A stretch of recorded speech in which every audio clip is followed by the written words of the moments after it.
Masih bersama saya Adini dan kembali kami sampaikan berita Padang hari ini.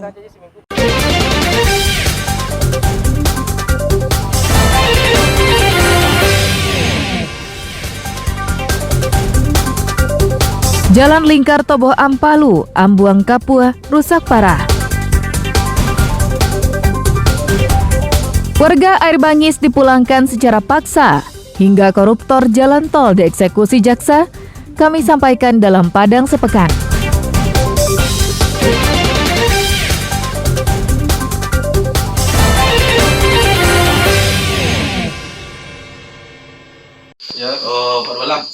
Kami dari Polres Pariaman. Dalam sepekan terakhir, petugas reserse narkoba Polres Pariaman menggerebek 5 lokasi peredaran narkoba di wilayah hukumnya, baik yang ada di Kota Pariaman maupun Kabupaten Padang Pariaman. Setiap penggerebekan, polisi menemukan barang bukti yang menyatakan mereka adalah pengedar dan pengguna narkoba. Pada 5 lokasi penggerebekan ini, ditangkap 9 tersangka. Ada yang berperan sebagai pengedar, ada juga pengguna narkoba. Dari 9 yang ditangkap, 2 diantaranya berstatus residivis. Polisi menyita 9 paket sedang sabu-sabu, timbangan digital, sejumlah uang, dan alat untuk mengonsumsi narkoba. Namun, menangkap pengedar narkoba ini bukanlah perkara mudah. Polisi harus mencari strategi baru, karena perilaku pengedar terbilang licin dan lihai dalam menjajakan barang dagangan haramnya. Sebenarnya ini udah TO kami yang di Awan Melintang ini, apabila kami mau nangkap, nah ini lari ke wilayah lain, ke kabupaten lain, itu Kabupaten Agam, sehingga kami juga sulit untuk mencari karena wilayah orang. Kemudian kalau dicari sama Agam, mereka juga lari ke wilayah kami di Awan Melintang, Kabupaten Padang Pariaman. Berapa tahun Pak? Hampir 6 tahunan. Para tersangka dijerat dengan Undang-Undang Nomor 35 Tahun 2009 tentang narkotika dengan ancaman hukuman maksimal 20 tahun penjara. Eki Rafki melaporkan dari Pariaman. Yang biasa, yang jelas setiap minggu berapa? Untuk memanjakan dan membahagiakan warganya yang telah berusia lanjut, pemerintah Kota Solo mendirikan sebuah rumah singgah bagi mereka yang dinamakan Istana Lansia. Di istana ini, lansia bisa beraktivitas layaknya seperti di rumah sendiri. Istana yang diprakarsai oleh pemerintah Kota Solo berlokasi di daerah Sembilan Korong, Kecamatan Lubuk Sikara, pusat Kota Solo. Seperti yang terlihat pada Senin pagi, sejumlah lansia terlihat sedang memasak makanan di sebuah tempat yang telah disediakan, lengkap dengan bahan-bahan masakan yang akan mereka buat. Kegiatan yang dilakukan itu merupakan kegiatan rutin yang mereka laksanakan setiap hari Senin.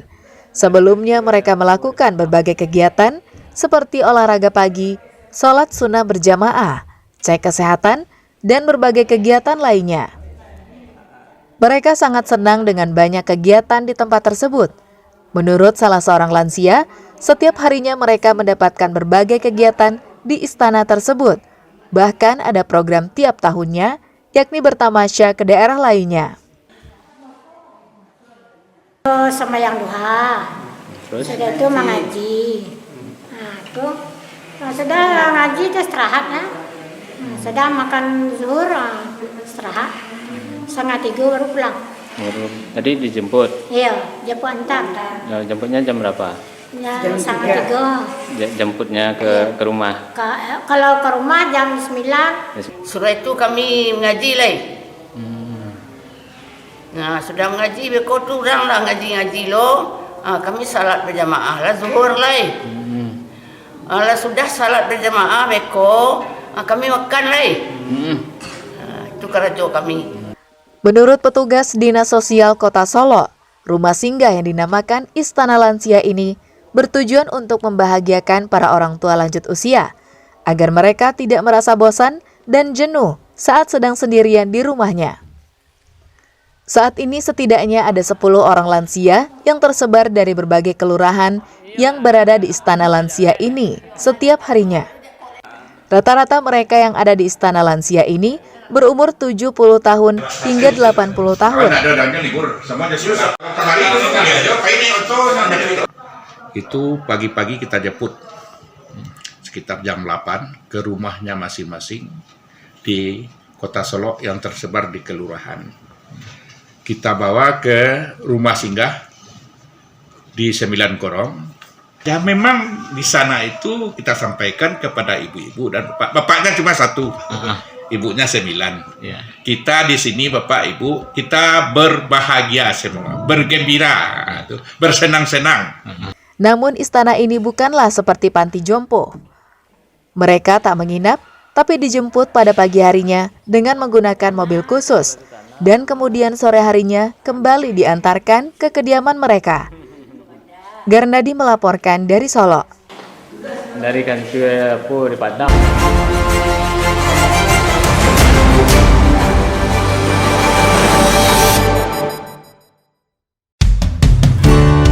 Ratusan polisi berkumpul di Masjid Raya Sumatera Barat, menyuruh pulang warga Air Bangis yang telah menempati masjid itu sejak seminggu lalu.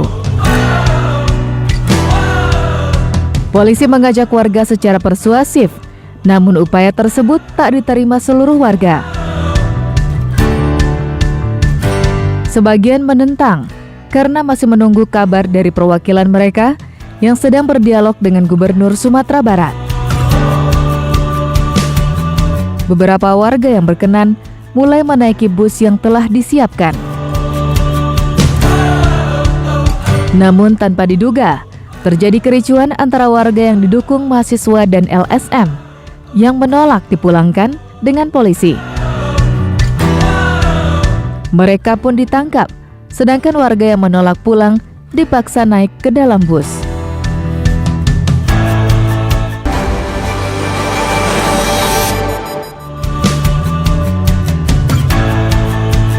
Pemulangan paksa warga Air Bangis berlangsung dalam suasana mencekam. Wanita dan anak-anak yang sebenarnya masih mau menetap dipaksa meninggalkan lokasi. Mereka menangis dan ketakutan, terutama setelah mahasiswa dan LSM yang mendampingi warga ditangkap polisi. Menurut Kapolda Sumatera Barat, pihaknya menangkap para provokator karena aksi yang dilakukan warga Air Bangis tak lagi murni dan dibiayai oleh pihak tertentu yang memiliki kepentingan. Hasil penyelidikan yang dilakukan, polisi telah mengantongi nama-namanya.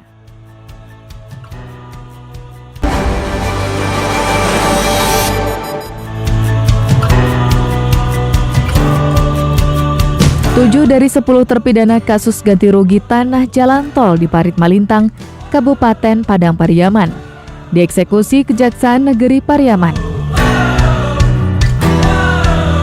Mereka adalah Buyung Kene, Kaidir, Nazarudin, Raymond Fernandes, Sadri Yuliansyah, Samsul Bahri, dan Amir Hosen yang menerima ganti rugi lahan jalan tol Padang Pekanbaru, ruas Padang Sicincin.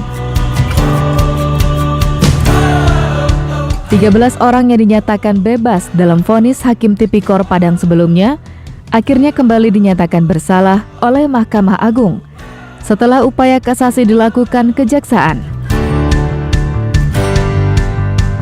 Salah seorang pengacara terpidana mengatakan tidak menerima keputusan eksekusi ini karena cacat hukum dan akan melakukan peninjauan kembali.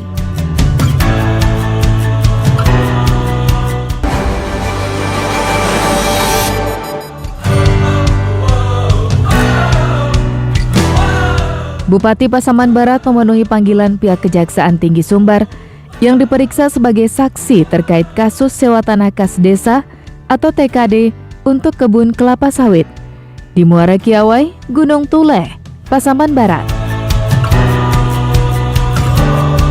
Dalam pemeriksaan tersebut ada 30 pertanyaan yang diajukan, termasuk yang menyangkut kewenangan bupati itu sendiri. 2 alat bukti sudah dikantongi oleh Kejati Sumbar, tinggal menunggu proses selanjutnya. Saat ini tim masih mencari alat bukti yang mendukung untuk menetapkan tersangkanya. Langkah Kejaksaan Tinggi Sumatera Barat ini ditentang penasehat hukum Bupati Pasaman Barat. Menurutnya, Bupati Pasbar tidak menyalahi kewenangan karena proses tender dilakukan secara terbuka. Kegiatan tender berlandaskan Permendak RI nomor 19 tahun 2016 tentang pengelolaan barang milik daerah.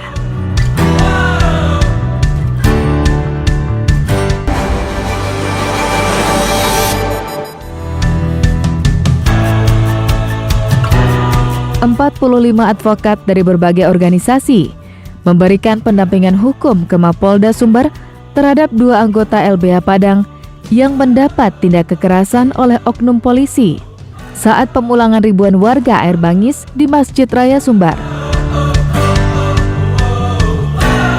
Korban yang didampingi mengalami luka-luka di bagian anggota tubuh seperti di kepala, perut, lengan, dan beberapa anggota tubuh lainnya. Advokat berharap kepolisian dapat menindak tegas oknum polisi yang melakukan tindak kekerasan. Karena itu adalah tindak pidana yang telah diatur oleh Kitab Undang-Undang Hukum Pidana, khususnya Pasal 170 dan Pasal 351 junto Pasal 55 KUHP.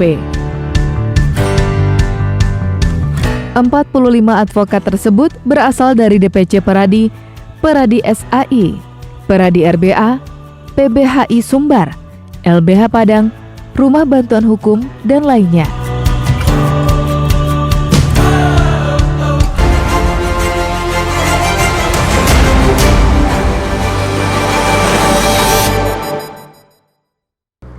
Pemirsa, demikianlah perjumpaan kita dalam Berita Padang hari ini. Saya Adini dan tim redaksi yang bertugas pamit undur diri. Selamat beraktivitas dan sampai jumpa.